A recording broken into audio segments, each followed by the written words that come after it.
Je ne comprends pas comment un homme comme toi a pu Et devenir... moi, ce que je n'arrive pas à comprendre, c'est l'inverse. Comment un homme comme moi a-t-il bien pu rester dans l'ombre si longtemps, jouer des comparses, avant de découvrir la puissance qui était en lui?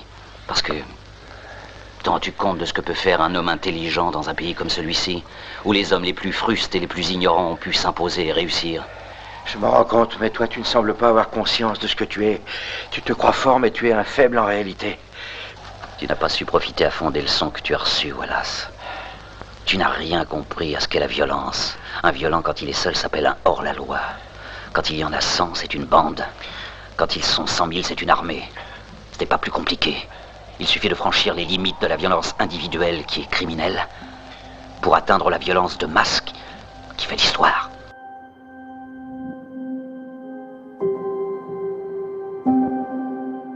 Bienvenue dans Bizarroïde, le podcast qui a vendu son âme au démon cinéma. Dans cet épisode, je reçois Domenico Tolitano, vidéaste indépendant et cofondateur du webzine Three Mothers Factory. Poursuivant la tradition des fanzines où l'on conçoit l'exercice critique comme un travail de contrebande, la joyeuse équipe de Three Mothers Factory détourne notre attention des radars de l'actualité cinématographique vers un bon vieux giallo oublié sur une étagère de vidéoclub ou une pépite fantastique passée inaperçue dans l'offre pléthorique des plateformes SVOD. En écoutant Domenico, vous constaterez que les zombies, les cannibales et les fantômes du fascisme se tiennent toujours en embuscade, mais que peuvent également ressurgir les rêves perdus des derniers hommes libres autour de 3 films fascinants, étranges, inclassables, bizarroïdes. Alors, professeur, on regarde danser les fantômes. Oui, et plus je les regarde, plus ils m'étonnent, mais je les trouve bien vivants pour des fantômes. On voit que vous ne connaissez pas leur passé. Dites-vous que la Piedra de Fuego est le refuge de ces épaves. Chasseurs de buffles sans buffles, gardiens de bétail sans bétail, chercheurs d'or sans or. En un mot, toute l'écume des pionniers de l'époque romantique, qui refusent d'accepter le télégraphe, les chemins de fer, tout ce qui s'appelle le progrès. Mais je n'ai jamais vu de gens plus réels, ni plus libres, plus vivants, ni plus heureux. Bonsoir Domenico. Bonsoir. Alors pour ce podcast, tu as choisi 3 films qui appartiennent à des époques différentes, à des cinémas différents, mais qui ont quand même des points communs, des thématiques communes. Ces 3 films qui vont parler de communautés, je dirais même plus précisément de communautés masculines, et qui vont d'une manière plus ou moins directe et plus ou moins explicite questionner le rapport de ces communautés à la violence, au pouvoir et à l'autorité d'un chef. On va commencer avec le dernier face de Sergio Solima, sorti en 1967, donc à la grande époque du western italien. Est-ce que tu réussirais à nous faire un pitch du dernier face-à-face ? Oui, bien sûr. Donc, effectivement, on est en 67, donc 64, si je dis pas de bêtises, c'est la sortie de Pour une poignée de dollars de Sergio Leone, donc qui a lancé tout ce phénomène du cinéma italien et européen. Donc, je parle pas de western spaghetti parce que le maître Leone lui-même, voilà, enfin, il aimait pas forcément ce terme. Donc, moi aussi, enfin, c'est pas un terme que j'apprécie. Donc, effectivement, en 67, Sergio Solima réalise le dernier face-à-face. En fait, ça raconte l'histoire d'un professeur, Fletcher, donc interprété par Gianmaria Volonté, qui en fait est obligé de quitter son poste d'enseignant parce qu'il est malade. Alors, on ne dit pas explicitement quelle maladie il a, mais on comprend que ce serait plutôt la tuberculose. Et il part, enfin, on est aux États-Unis, donc il est au nord, donc il part au Texas, donc dans le sud, en convalescence. Voilà, pendant sa convalescence, il se fait kidnapper par un hors-la-loi très célèbre à cet endroit, donc Bennett Beauregard, qui est interprété par Thomas Millian. Et donc voilà, il se fait kidnapper et peu à peu, il intègre sa bande. Donc on est avec un professeur bien éduqué, intelligent, humaniste, qui rencontre un espèce de hors-la-loi sauvage. Et puis il y a une relation qui se crée entre eux et puis il y a une contamination entre les deux personnages. Oui, c'est intéressant parce que donc on a un film qui, dans sa première partie, va te laisser à penser qu'on est sur une dynamique, un schéma de buddy movie en fait, qu'on va rester centré sur ce duo, donc un duo antagoniste, on va dire, 2 personnalités qui sont pas faits pour s'entendre et qui vont apprendre à s'apprécier, à trouver leurs points communs et à la fin être super amis pour la vie, quoi.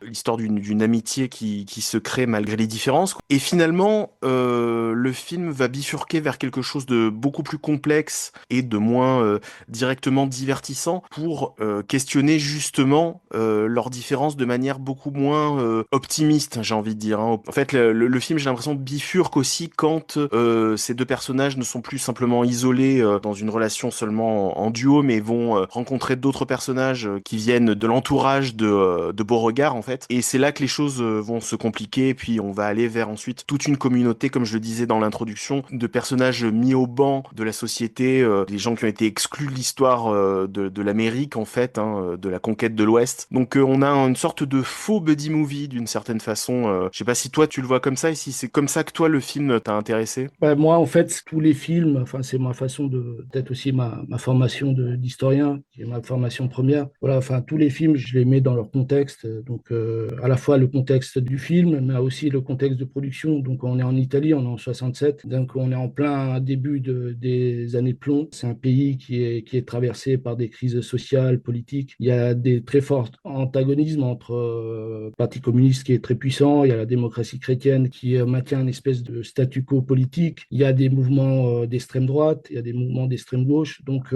ça se voit en fait dans le film, et Sergio Solima qui était un réalisateur politique, on va dire des trois Sergio, c'est-à-dire Corbucci, Leone et Solima, c'est peut-être celui qui est le plus politique. Donc, on le voit dans le film, en fait, hein, parce qu'en fait, la question du film, c'est la dichotomie entre le civilisé et le sauvage, en fait. C'est ce qu'on voit. Hein. Donc, Gianmaria Volonté, c'est un professeur qui représente la civilisation, l'intelligence, l'humanisme, et puis il va rencontrer le personnage de Beauregard, qui, lui, c'est un hors-la-loi, un bandit qui tue pour de l'argent. Et donc, voilà, enfin, c'est cette différence-là qui est très importante. Au-delà du fait c'est un peu compliqué que ces deux personnages deviennent amis, même si il y a une espèce d'estime qui se met en place. Mais moi, en fait, ce que je vois vraiment dans le film, c'est comment il y a un switch, en fait, entre le civilisé qui commence peu à peu à être contaminé par, on va dire, la sauvagerie de Beauregard, et puis Beauregard qui, lui, au fur et à mesure, il découvre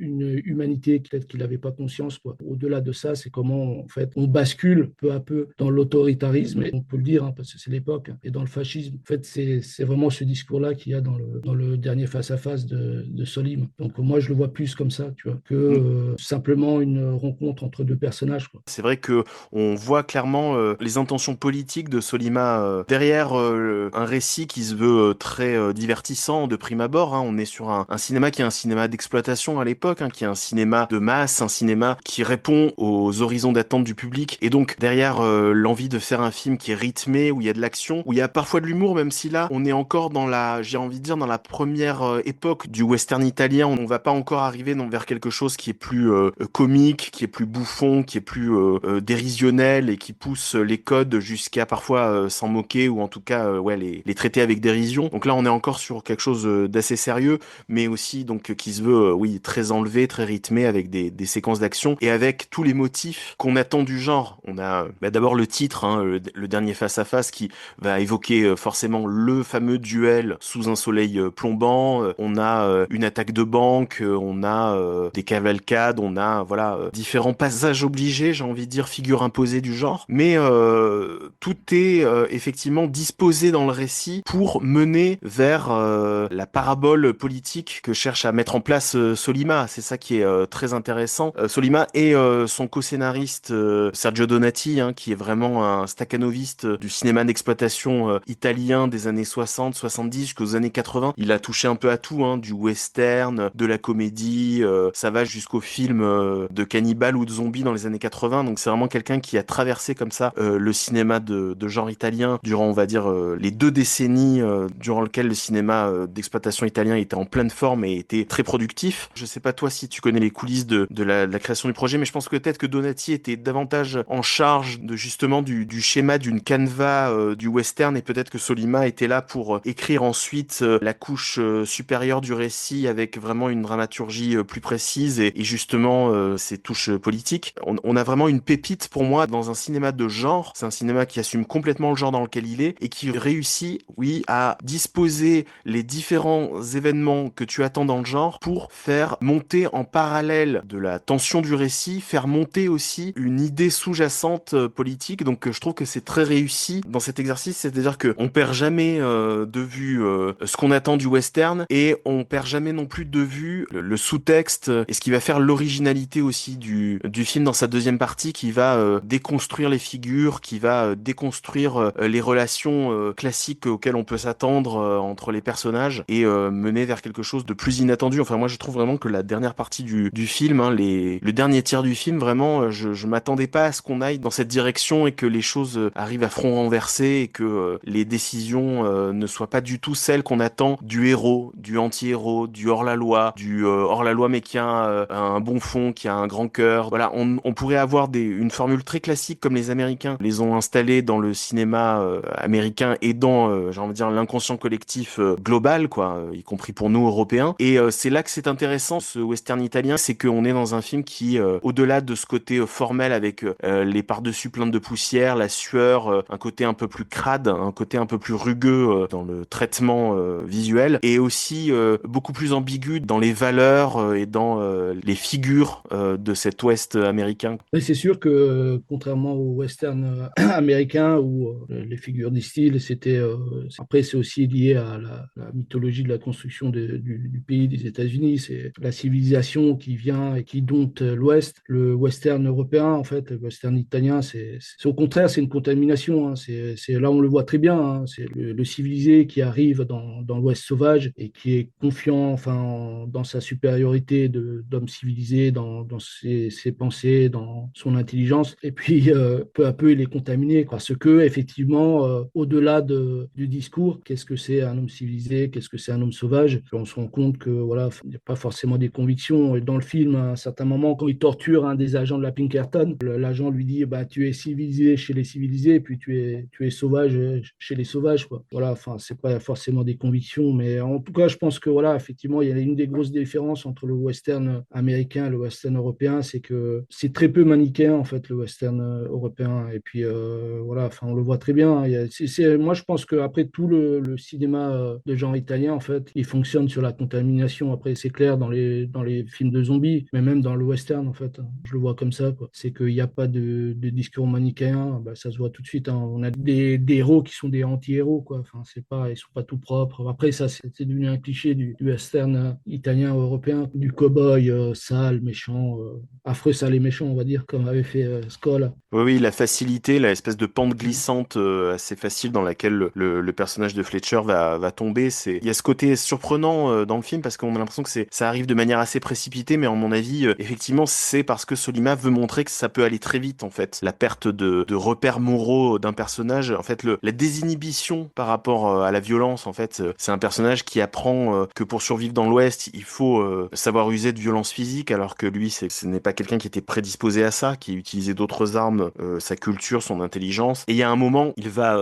déverrouiller complètement cette barrière morale, et on comprend qu'il risque de ne plus être du tout un personnage raisonnable. En fait, on le voit quand, entre guillemets, il prend le pouvoir dans l'espèce de communauté de marginaux. Quand Beauregard est en prison, donc c'est lui qui prend le leadership, quoi. Le personnage de Fletcher, hein, quand il parle de violence, quelle est la violence légitime? Est-ce que la violence d'un État est légitime, est plus légitime que la violence d'un individu? Et puis voilà, enfin, entre l'instinct de survie, comme il dit, et puis l'abus de pouvoir, on est sur une ligne très fine. Ouais. Et puis ce qui est intéressant, c'est que ces personnages agissent au nom de la liberté, en fait, de cette valeur américaine dans ce pays qui est encore en construction à ce moment-là. On est après la guerre de sécession. Le besoin de liberté, il est partout, et c'est un pays qui a été construit par des gens qui étaient en quête de liberté. Et dans le western classique américain, c'est vraiment une valeur étendard derrière laquelle tu te retrouves avec le héros en porte-étendard de cette liberté, en fait. Là, je trouve que c'est ça qui est très intéressant, c'est que en même temps,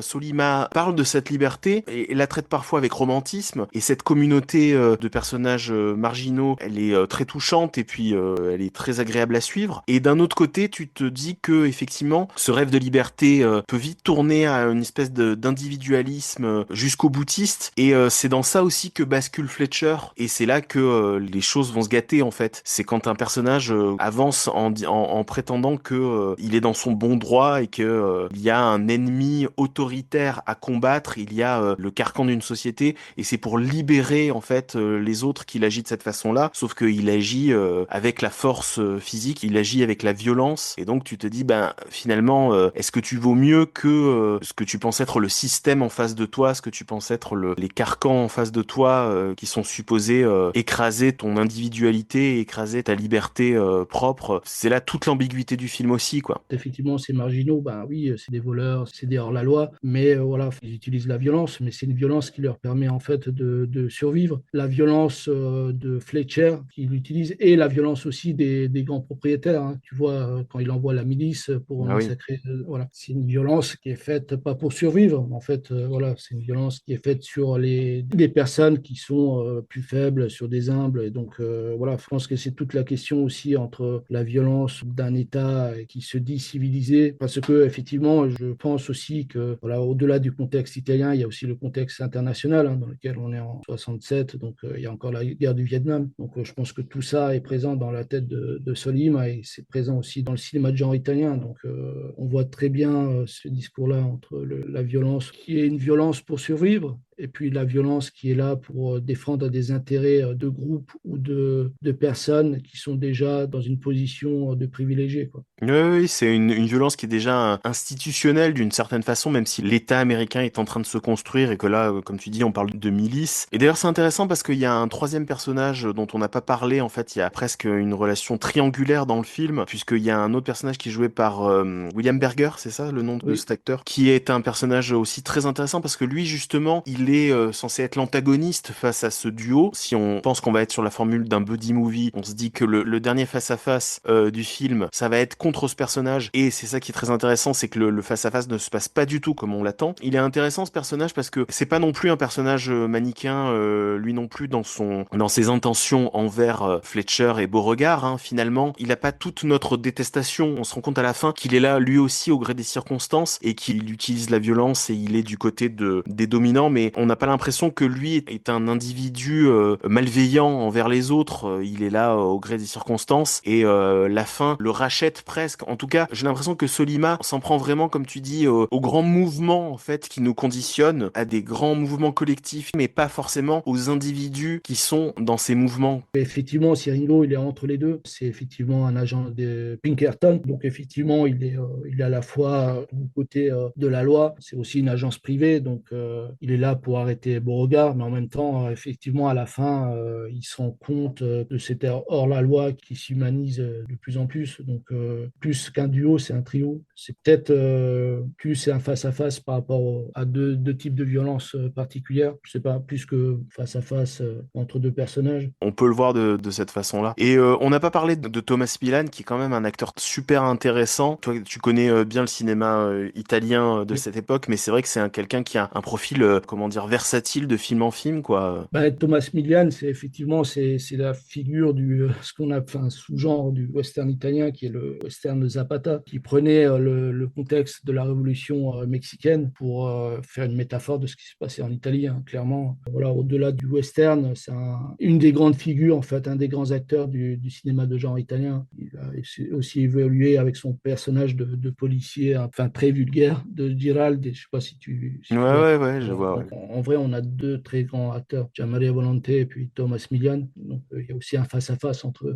deux acteurs importants du cinéma de genre italien. Donc, mais oui, Thomas Milian, D'origine cubaine, si je dis pas de bêtises, en d'origine fait. cubaine, ouais, il est cubain après. Enfin, il avait triple nationalité, il me semble, américaine et italienne. Donc, mais qui a fait une grande partie de sa carrière en Italie. Et d'ailleurs, tu parlais de deux grands acteurs que sont Volonté et Milian à l'écran, qui apportent chacun une énergie différente. Ils apportent chacun un visage de l'Italie différent, on va dire. C'était intéressant aussi les distributions du cinéma italien de l'époque où on trouvait un peu tout et n'importe quoi. Donc quelqu'un qui venait d'Amérique du Nord, immigré en Italie, comme Milan, comme plein d'autres acteurs américains, étaient venus un peu s'exiler en Italie quand leur carrière déclinait ou quand leur carrière avait du mal à prendre sur le sol américain. Et on a des acteurs européens aussi qui vont se mélanger dans le film. D'ailleurs, William Berger, il me semble, est autrichien ou quelque chose comme, je sais plus, Il la est musique. autrichien, il me semble. Ouais, il me semble aussi.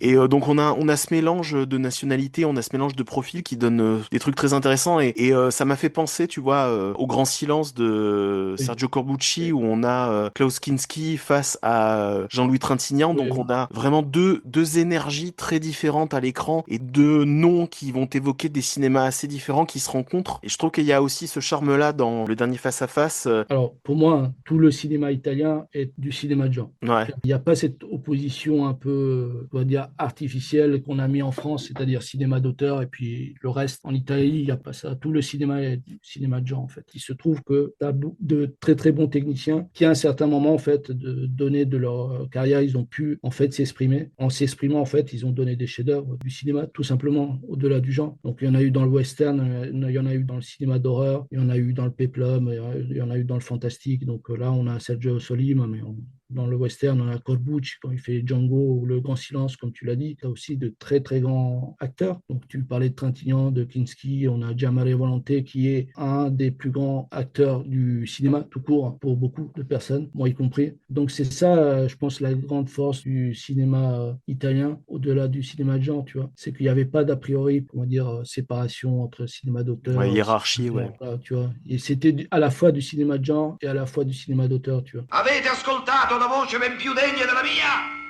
Ciò che la patria s'aspetta da voi altri. Tra poco, camerati, vi verranno affidate le briglie del paese. E Dio briglie, perché questo paese ha bisogno della briglia, del morso e della frusta.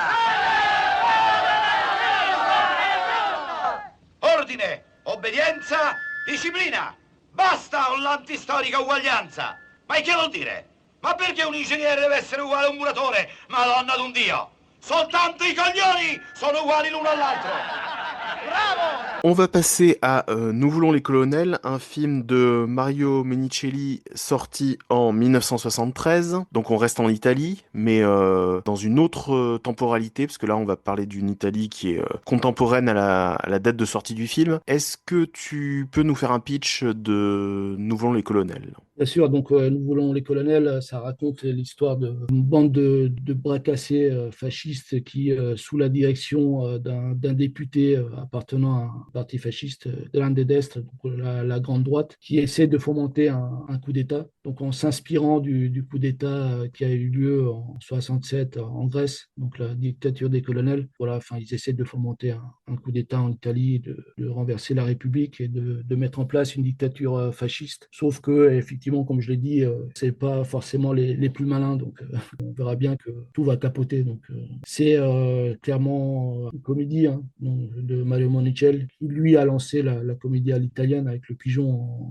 en 58. Donc voilà, on se retrouve dans un film phare de la comédie à l'italienne. Et c'est une comédie qui va franchement d'ailleurs dans l'humour, hein. On est parfois très près du cartoon même, hein, dans la dernière partie, quand le plan capote complètement, hein. C'est intéressant que tu aies choisi ce film qui est aussi très ancré dans un contexte politique, hein, qui est grosso modo qui suit en fait le contexte que tu as évoqué à la fin des années 60. On est toujours dans les années de plomb, on est toujours dans une situation assez tendue en Italie, chez les différents courants politiques et qui traversent toute la société, hein. Tu as cité Thomas Milan qui a aussi donc officié dans le Poliziotteschi, qui utilisait aussi le contexte politique italien à l'intérieur d'un schéma de polar violent et urbain, qui parlait aussi de la violence sous-jacente de l'Italie de l'époque, quoi. Donc là, on est presque dans une farce, en fait, hein. On va dire qu'on traite vraiment à gros traits les personnages de ces fascistes, de ce groupuscule fasciste, et vraiment tourné directement en ridicule, en fait. On a une voix off qui va rythmer le film en donnant les différents événements sur un ton assez sérieux, un ton assez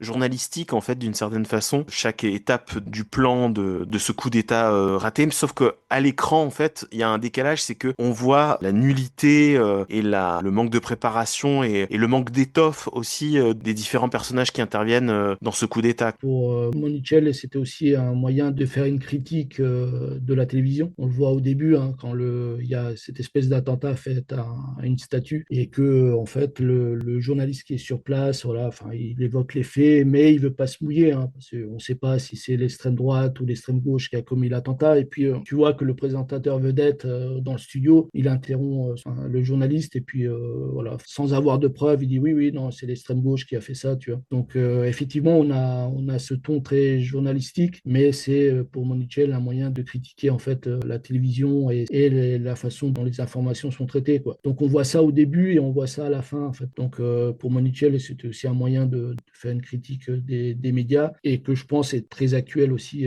Il me semble qu'il y a un écho, malheureusement, avec ce qu'on peut vivre maintenant, quoi. Donc là, effectivement, c'est pris sur l'humour, c'est de la bouffonnerie, ils sont ridicules, quoi. Le problème, c'est que le ridicule fasciste, l'histoire l'a montré, tue. Donc, je pense que c'est aussi une mise en garde de Monicelli. Il y avait eu la dictature des colonels en 67, mais on est en 73, hein. Et en 70, en fait, il y a eu une tentative de coup d'État avorté en Italie. Le personnage de Ugo Tognazzi, Triton, donc le député Triton, est clairement inspiré de ce fasciste qui a essayé de fomenter un coup d'État en 70. Donc, voilà, enfin, c'est aussi de la part de Monicelli une mise en garde. Mais oui, parce que finalement, on va pas dévoiler complètement comment se termine le film et ce qu'il advient après ce coup d'État raté, mais en réalité, eux, ce groupe de fascistes, ils sont ridicules, mais ce qu'ils vont faire ont quand même des conséquences. C'est quand même très sérieux. Et en réalité, on a l'impression que ce que dit Monicelli, c'est on peut les tourner au ridicule, on peut ne pas les prendre au sérieux, et peut-être que finalement, ce serait pas plus mal de les traiter de cette façon-là. Le problème, c'est pas tant eux que leurs alliés conscients ou inconscients, en fait. Comme tu dis, ce qui est terrible dans le film, c'est pas tant la critique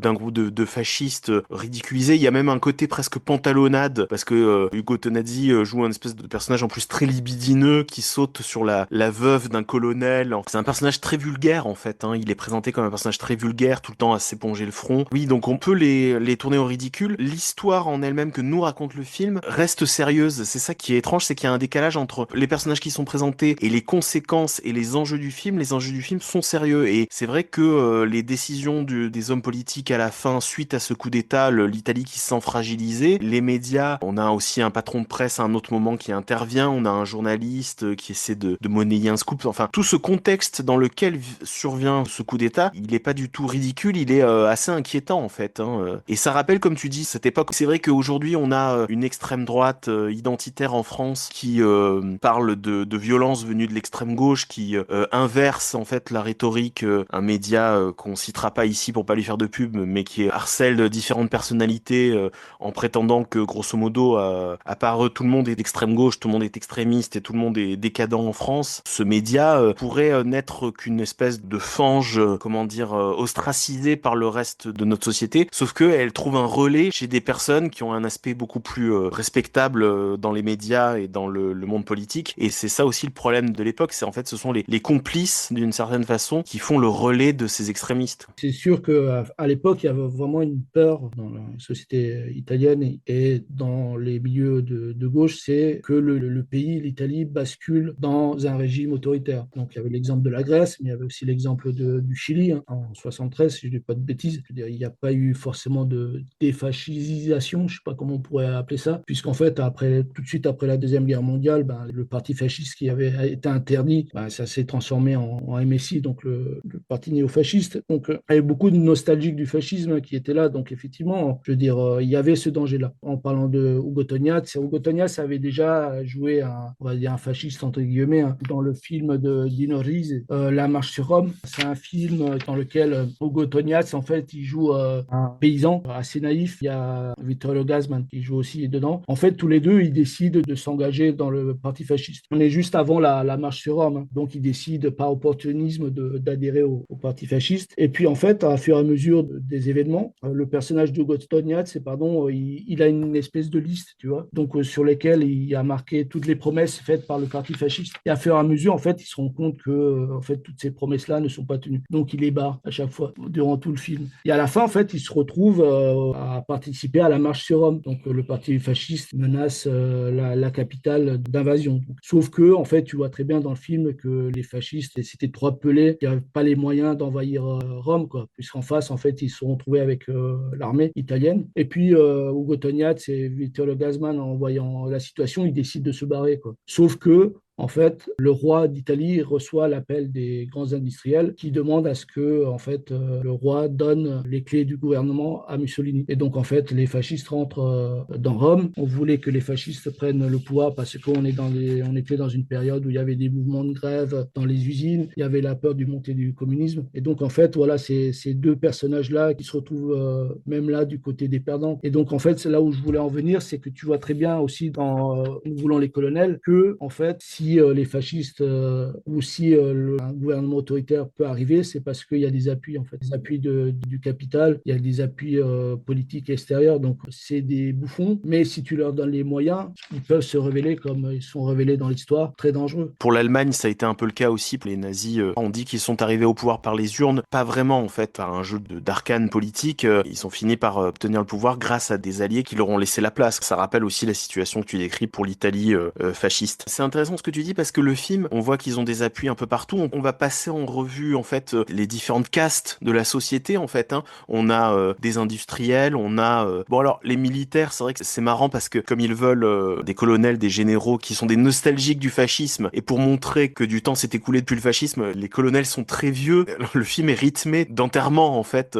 Ils cherchent des figures d'autorité dans l'armée qui sont des retraités de l'armée, soit très vieux, soit gâteux. Mais on a aussi, au-delà de l'armée, on a aussi, comme tu dis, des industriels, des politiques. On a même l'église qui est importante en Italie. On a même un archevêque, ou je sais plus exactement quel grade il a dans le clergé catholique, quoi. Donc le film en profite pour montrer les différents appuis qu'ils ont dans différentes castes, dans différentes sphères d'influence italiennes, quoi. Oui, très clairement. Donc, Pasolini disait que, en fait, le fascisme n'avait pas réussi à atteindre le cœur des Italiens, hein, que la plupart des Italiens, bah, voilà, ils ont adhéré au fascisme parce que bah, c'était plus facile d'avoir du pain si tu avais la carte du parti fasciste, tu vois. Donc, effectivement, comme tu dis, que ce soit en Allemagne ou en Italie, l'arrivée des fascistes n'a pu se faire que parce qu'il y avait l'appui des puissances de ceux qui avaient vraiment le pouvoir. Donc, et ça, on le voit clairement dans Nous voulons les colonels. Donc, on a des personnages qui s'affairent à fomenter un coup d'État, et puis que finalement, bah, c'est eux qui se font avoir à la fin, quoi, sans vouloir spolier. Il y a quand même un timing comique qui est très enlevé. On n'est pas sur de la comédie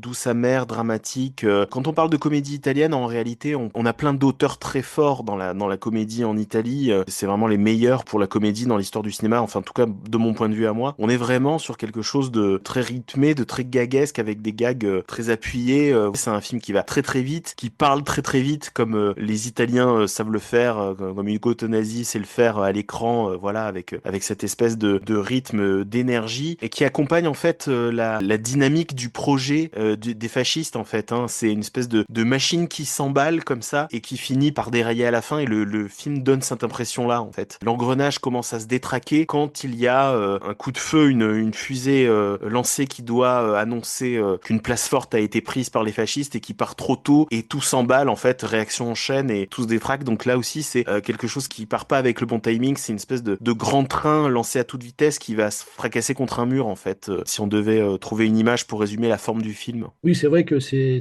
traité au début comme un espèce de film d'espionnage, tu vois, avec la voix off, avec, comment dire ça, les différentes phases de la préparation d'abord le fait de le recrutement, après Ouais, la exactement. préparation du coup d'État, tu vois. Donc effectivement, c'est très rythmé. Même le générique, hein, au début, le générique, voilà, enfin, on dirait un générique de film d'espionnage, tu vois. Ouais, de Rose Pie comme on disait à l'époque, voilà, Et très donc pop, effectivement, très coloré, ouais. ouais, donc voilà, enfin c'est après avec un côté presque documentaire, tu vois. On est sur plusieurs registres, je pense. Effectivement, la comédie à l'italienne, hein, puis il y a aussi une grande part de discours politique dans la comédie à l'italienne. Donc parce que, on va dire, c'est l'héritier du néoréalisme, mais voilà, enfin on y a injecté beaucoup d'humour, quoi, parce que l'Italie sortait d'une période très difficile, d'une période où il y avait beaucoup de misère, et puis voilà, d'un point de vue économique, il y a eu le miracle économique, donc la situation, on va dire, était meilleure, donc elle se portait bien à la dérision, mais voilà, tout en portant un regard lucide sur les événements politiques, hein, les dangers politiques qu'il pouvait y avoir.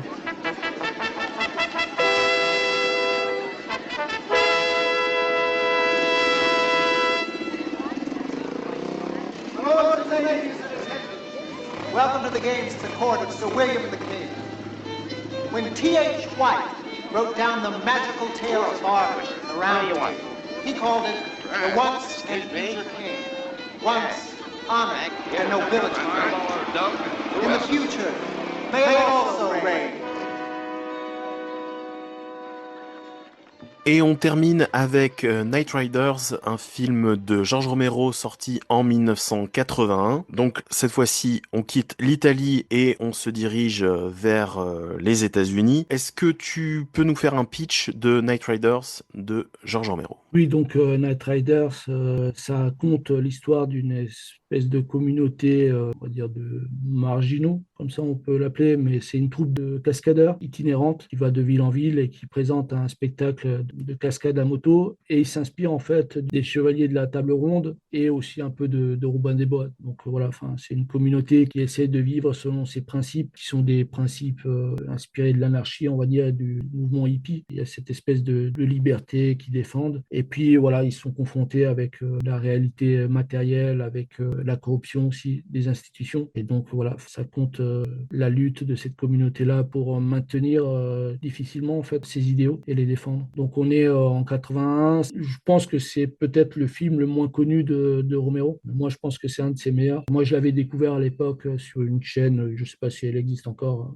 CinéFX. Enfin, en le voyant, j'avais pris une claque parce que moi, Romero, je le connaissais depuis longtemps pour ses films de zombies. Donc voir ce film-là qui est une comédie, un drame, action, c'est un peu particulier dans sa filmographie, mais je pense que c'est un de ses meilleurs films. Ouais, moi j'ai adoré. J'en avais entendu parler depuis un longtemps, j'avais jamais eu l'occasion de le regarder, et j'ai trouvé que c'était un film dément, quoi. Surtout, je m'attendais pas du tout à ce que ce soit un film qui ressemble à ça. Alors, on est en 81, donc on est sur la fin du Nouvel Hollywood, hein, Oui. c'est le Nouvel Hollywood est terminé. Il y a encore quelques films dans l'esprit qui continuent à survivre sur le tout début des années 80, dont celui-ci, mais voilà, c'est la fin du Nouvel Hollywood. Et pourtant, le film a vraiment une patte, je sais pas ce que t'en penses, toi, mais vraiment Nouvel Hollywood, fin 60, 70 plutôt qu'années 80. On est sur ce côté film indépendant qui traite aussi, bah là encore on va revenir sur les valeurs de l'Amérique, mais qui le traite de manière beaucoup plus à distance, de manière beaucoup plus mélancolique, on va dire. Donc en même temps c'est un film qui a parfois la dureté, le côté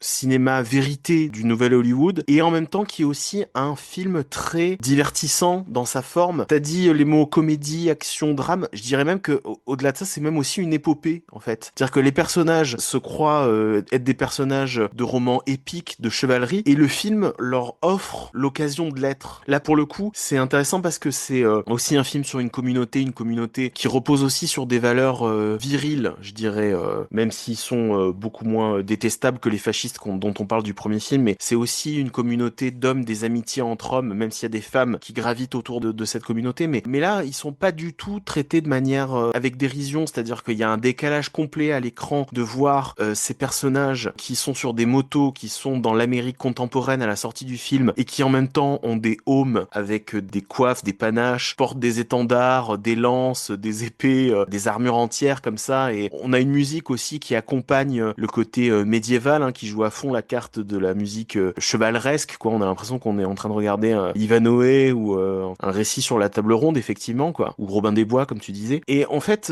Romero les traite avec une vraie sincérité, les traite avec une vraie bienveillance et leur offre à ces personnages le droit d'être les héros qu'ils sentent être au fond d'eux. Il y a certains côtés parfois doux amers dans ce que nous raconte le film et même la fin du film, hein, mais il y a un vrai enthousiasme dans ce film de la part de Romero et il y a une vraie volonté de croire en ces personnages et en la force mythologique de ces personnages. C'est des personnages qui sont conscients d'appartenir à un récit qui tend vers la légende, vers le mythe, donc ils en sont conscients et la forme du film va vraiment vers ça. Il n'y a pas un décalage pour les salir, ces personnages, pour les rabaisser. Donc j'étais très étonné de voir ça. J'imaginais un film qui allait être peut-être plus méchant, plus caustique, plus distancié, plus amer de la part de Romero, qui lui aussi est un vrai auteur, qui peut avoir un regard assez acerbe sur le monde autour de lui. Et je trouve que il y a quelque chose de particulièrement émouvant dans ce film et qui m'a vraiment surpris. J'ai été vraiment surpris par le ton du film, en fait. Je pense que c'est le film le plus personnel de Romero. Pourquoi? Parce qu'en fait, si tu regardes les acteurs qui sont présents, en fait, c'est vraiment la famille cinématographique de Romero, quoi. Il y Complètement, ouais. a Ed Harris, il y a Tom Savini, il y a Christine Forrest qui a été sa compagne, il y a Ken Foree qui a été l'acteur qui a interprété le personnage principal de Zombie. Comme monteur, il y a Pascal Ebouba avec lequel il a travaillé beaucoup. Comme producteur, il y a Rubinstein. Donc en fait, c'est la famille Romero qui est là. Et effectivement, c'est des gens qui essayent d'être en dehors du système, ce qu'a toujours fait Romero. C'était le système d'Hollywood, tu vois. Donc lui, la plupart de ses films, il les a tourné à Pittsburgh, donc en dehors du système. Donc c'est vraiment le film le plus personnel de Romero. Moi, je pense que le nouvel Hollywood, en 1980, officiellement, il est mort, mais je pense qu'il a continué dans le cinéma de genre, dans le cinéma d'horreur américain. Moi, j'en suis persuadé, tu vois. Et donc, effectivement, dans des auteurs comme Carpenter, dans des auteurs comme Romero. Je pense aussi que le nouvel Hollywood a commencé avec La Nuit des Morts Vivants de Romero en 68. Enfin, ça a été quand même une révolution d'un point de vue cinématographique, une révolution d'abord du cinéma d'horreur mondial et américain. Je pense que ça a aussi lancé le nouvel Hollywood. Et je pense que là, effectivement, on est dans un film qui est l'antithèse du cinéma qui va arriver dans les années 80, c'est-à-dire du cinéma réganien, avec un cinéma qui, la plupart du temps, met en scène un personnage qui vient sauver tout le monde, tu vois, un personnage providentiel, c'est-à-dire l'individu qui vient, qui est le plus fort et qui sauve tout le monde. Là, en fait, on parle de la communauté du groupe, c'est ce qui est important dans Night Riders. On verra avec la fin, puisqu'on va discuter un peu de la fin. Je sais pas comment toi tu interprètes la fin, si on peut en parler, mais on est vraiment dans l'antithèse du cinéma réganien, quoi, avec ce film-là. Quand tu le dis comme ça, c'est vrai que le parcours de cette communauté d'artistes, elle est dans une phase très cruciale en fait de son parcours, cette communauté, parce que on sent que elle se fragilise, qu'elle est sur le point d'éclater, voilà, que le spectacle risque de s'arrêter. Et c'est vrai qu'on peut faire le parallèle avec le nouvel Hollywood qui s'arrête à ce moment-là et la volonté de certains artistes indépendants, de certaines personnalités américaines qui ont créé effectivement un cinéma local, hein, parfois régional, comme Romero à Pittsburgh, loin de Hollywood et qui a essayé de vivre indépendamment et de créer avec une sincérité loin d'injonctions portées par une industrie. C'est vrai qu'il y a un parallèle en fait entre le personnage que joue Ed Harris, le personnage du roi de ce royaume imaginaire, avec le cinéaste qui dirige sa troupe et qui essaie de, tant bien que mal, de continuer à les faire vivre au fil des années, alors que ce qu'ils avaient pu faire dans les années 60-70 est de plus en plus menacé par une Amérique qui reprend un petit peu le pouvoir sur son soft power américain, hein. C'est vraiment ce qu'a fait Ronald Reagan dans les années 80. Voilà, et c'est un peu ça qu'on retrouve à l'écran. Parce que ce qui est intéressant dans ce film, c'est qu'en fait, tu peux voir plein de choses dans ce parcours d'une communauté. Tu peux voir ce que je viens de dire, c'est-à-dire la métaphore sur Hollywood. Tu peux voir aussi les tensions entre le besoin de rester indépendant, de rester sincère dans une démarche artistique et les moments où on va aller chercher des choses un peu plus commerciales pour pouvoir survivre, hein. C'est des tentations qu'ont certains personnages dans le film et qui va faire éclater un peu le groupe. Il y a ça, il y a aussi le côté en fait, du point de vue social, le côté communauté américaine qui, elles aussi, vont avoir du mal à survivre aux désenchantements qui vont arriver dans les décennies à venir. C'est-à-dire que là, cette communauté, elle a un côté un petit peu hippie par certains côtés. T'as du mal à la classer, cette communauté, et c'est pour ça d'ailleurs qu'elle est vraiment inclassable, qu'elle est vraiment à part, quoi, particulière, et qu'elle peut pas complètement se fondre dans les conventions de la société. C'est parce que ils ont un côté à la fois gang de motards, et en même temps, il y a un côté hippie, il y a toute une philosophie portée par un personnage qui serait l'équivalent de Merlin pour le roi Arthur. Voilà, c'est pas seulement des artistes, c'est aussi une étude de milieu dans une communauté américaine qui essaie de vivre un peu à la marge et qui en même temps est obligée quand même aussi de composer avec la réalité autour d'eux, parce que c'est assez fort ce qu'arrive à faire Romero, parce que comme je te dis, je trouve que les personnages ils gardent une certaine noblesse en fait, d'une certaine façon. Le film garde un souffle comme ça épique tout au long du film et vraiment une émotion, on est vraiment en empathie avec ces personnages, mais d'un autre côté il gomme pas non plus la réalité qu'il y a autour d'eux, la violence d'un shérif corrompu, enfin d'un shérif qui fait de l'abus de pouvoir, enfin tu vois, tout ce qui peut leur tomber dessus, la laideur de l'industrie du spectacle qui risque de les corrompre. Il arrive, Romero, à superposer les deux visions, à la fois le monde tel que la troupe le voit, la façon dont eux se voient, se perçoivent, et la façon dont ils perçoivent leur histoire avec cette grandeur comme ça, c'est ce romantisme en fait. Mais on a aussi la rudesse du décor autour d'eux qui là fait justement un film du nouvel Hollywood, le côté les mains dans le cambouis quoi, d'une réalité, les choses triviales du quotidien et les choses vraiment comment dire décevantes qui apparaissent dans leur environnement. Il y a un double discours, enfin on va dire une double vision dans ce film-là. Il y a un discours à la fois optimiste et pessimiste, parce qu'on voit très bien que en fait ça renvoie aussi à la fin d'une époque, c'est-à-dire qu'on était dans les années 60-70 à un moment où on pensait qu'on pouvait changer le monde, donc il y avait beaucoup d'utopies malheureusement qui ne se sont pas concrétisées, et donc il y a un discours pessimiste parce que on voit très bien que cette promesse de changement n'a pas abouti. En même temps en fait c'est un discours aussi optimiste parce qu'en fait dans ce film-là Romero donne la solution qu'il avait déjà donnée dans ses films de zombies à ses personnages. Il leur donne la solution pour survivre, et la solution c'est d'être solidaire. malheureusement, aucun de ces personnages dans ces films de zombies ne prennent cette voie-là. Et donc, ben, ça finit mal. Contrairement à Night Riders, en fait, tu vois. Effectivement, il y a un certain moment où cette communauté est sur le point d'éclater parce qu'il y a les sirènes de la gloire, il y a voilà, peut-être le fait de mieux vivre matériellement, tu vois.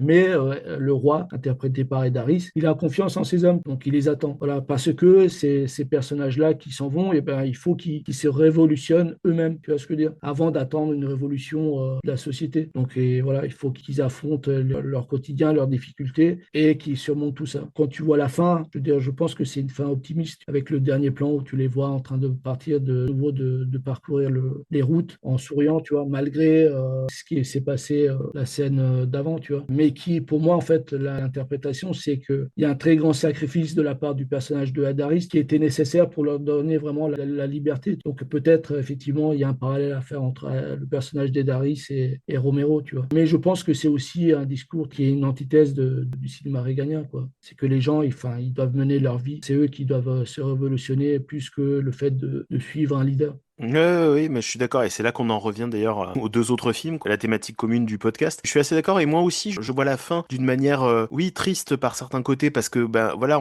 c'est la fin d'une ère pour cette communauté avec le départ d'un personnage, quoi, mais aussi le début d'une nouvelle ère. Comme tu dis, si les forces vives sont toujours là, présentes, sont toujours soudées, on peut partir sur autre chose. Le spectacle, on va peut-être le réinventer d'une certaine façon, mais en essayant de poursuivre le projet qui était le projet initial, imaginé par Ed Harris, peut-être aussi se débarrasser de certaines choses qui nuisaient, qui étaient aussi les problèmes de Ed Harris, qui s'est montré pour le coup trop autoritaire et trop tourné sur lui-même sur la dernière période de son règne, on va dire. On va essayer d'être résilient d'une certaine façon. C'est un film qui est assez résilient en fait. En fait, quand les personnages qui se sont dispersés reviennent ensemble, ça m'a vraiment surpris. Je pensais vraiment qu'on allait sur l'histoire, un rise and fall comme on dit, tu vois, un spectacle qui atteint son apogée, qui retombe ou qui a jamais vraiment atteint son apogée parce que c'est des petits spectacles comme ça qu'ils font dans des petites villes. Le côté presque pathétique d'une entreprise qui se disloque, qui n'arrive pas au bout de ses intentions. Et je pensais qu'on allait vers ça. Et j'étais assez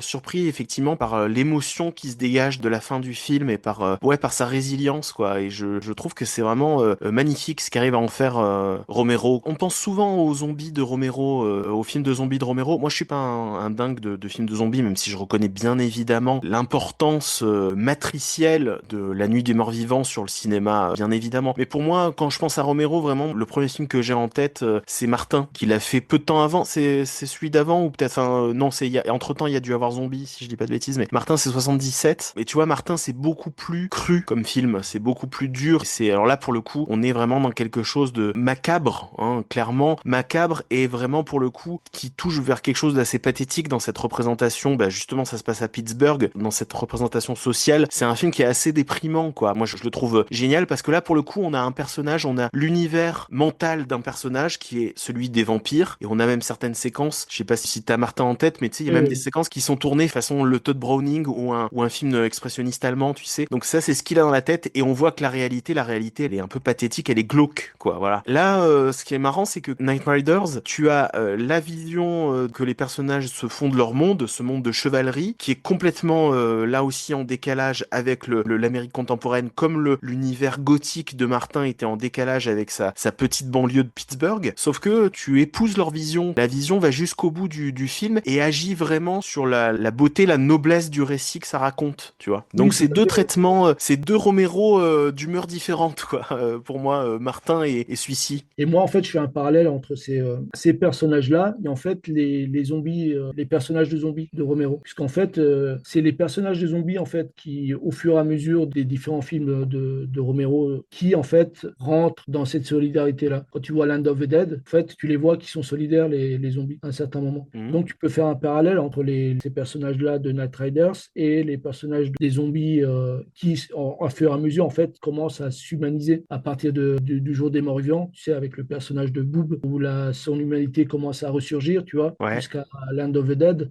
Alors qu'en fait, l'humanité, les humains, eux, au contraire, ils commencent à, voilà, enfin, à être individualistes, à mourir, même s'ils sont encore vivants, mais voilà, ce sont des personnages qui meurent à petit feu, quoi, contrairement aux zombies. Donc, je pense qu'il y a un parallèle à faire, en fait, entre les Night Riders, enfin, cette communauté-là de cascadeurs, de marginaux, et les zombies qui aussi, sont aussi des personnages marginaux dans le cinéma de Romero, quoi. C'est le côté marxiste en fait de, de Romero pour le coup, Ouais, je pense. clairement, oui. Déjà dans sa façon de représenter le monde, il y a déjà quelque chose qui est pas si répandu que ça finalement aux États-Unis. On aurait pu imaginer que cette communauté pourrait être une communauté beaucoup plus, comment dirais-je, violente en fait. Là j'en reviens aux questions de virilité. J'ai l'impression qu'avant ça, dans les films, les communautés de motards, les communautés soit d'Hells Angels ou soit assimilées à des Hells Angels, sont vraiment des hommes très violents, très brutaux. Même encore l'année dernière, le film de Jeff Nichols, Bike Riders, on te montre des personnages violents, un milieu criminogène. Alors que là, le décalage, il est très intéressant. Ils ont beau faire des joutes guerrières, bah ils sont en dehors de ça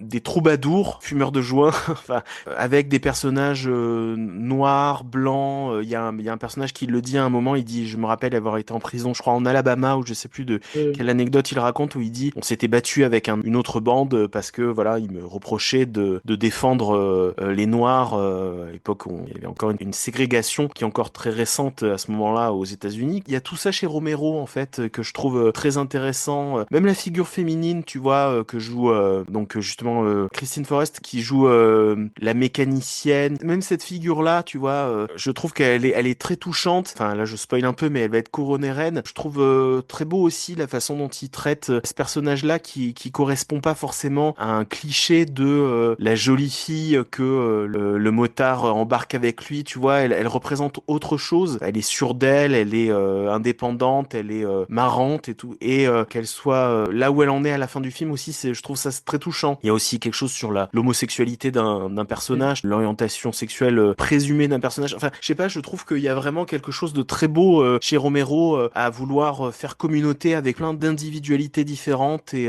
nous paraître sympathique. Même le personnage de Tom Savini, tu te sens que ça va être un peu effectivement le personnage qui est en rivalité avec le personnage de Ed Harris. Il pourrait tout de suite paraître être le mauvais objet du récit, tu vois ce que je veux dire, la bête noire sur laquelle toi tu vas focaliser ton antipathie, tu vois, tu vas dire en plus Tom Savini a une tête de fourbe, hein, sans vouloir lui manquer de respect, tu vois, mais avec sa petite barbichette, ses yeux comme ça perçants, il peut tout de suite paraître être un antagoniste, et en fait c'est plus compliqué que ça en fait ce personnage-là. Donc j'ai trouvé ça très beau aussi, l'humanité qui unit tous ces personnages malgré avec leurs différences. Enfin, j'ai trouvé que c'était très fort de faire ça autour d'un film de cascade à moto, parce qu'il y a aussi ça dans le film, hein. Il y a aussi des séquences qui sont vraiment spectaculaires. Je sais pas si ça a été un succès au box-office, enfin, mais je pense qu'il essayait aussi de le vendre dans des circuits d'exploitation autour des cascades, des poursuites, et il y a ça aussi qui est présent dans le film, hein. Oui, oui, non, en dehors du discours, c'est un excellent film, hein, comme savait le faire Romero, hein. Mais effectivement, je pense que, comme tu disais, avec ce film-là, Romero, en fait, il prolonge la révolution sociale et politique.